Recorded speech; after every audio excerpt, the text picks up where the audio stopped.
paggamit ng mga gadgets. Maraming activities at programa na pwedeng magkaabalahan at panoorin tungkol sa pagkababad sa social media. Natutulog ko din po sa paglalakbay natin na para makaiwas po tayo sa sakit. Kailangan po natin kumain ng mga masustansiyang pagkain.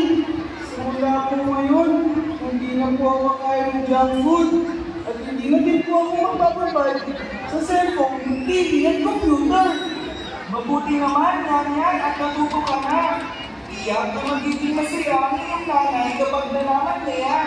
Maraming salamat po sa pagsama sa akin, kaibigan kayo at Shine.